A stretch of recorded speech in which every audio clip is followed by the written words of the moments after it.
চট্টগ্রাম আমরা দেখেছি একজন সিএনজি ড্রাইভারের ভাই নিমিষে শেষ হয়ে গেছে, পুরো পৃথিবীকে কাঁদিয়ে গেছে, রাইট?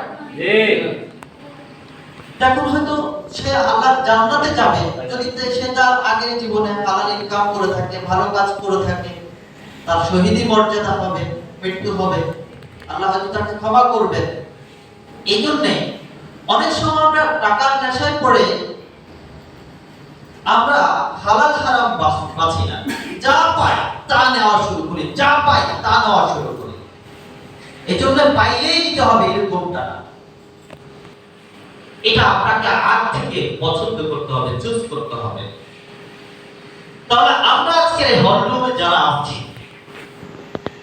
ম্যান আর ওম্যান, আমরা কি প্রত্যেকেই আমাদের এই জীবনে তিনটা জিনিস চাই?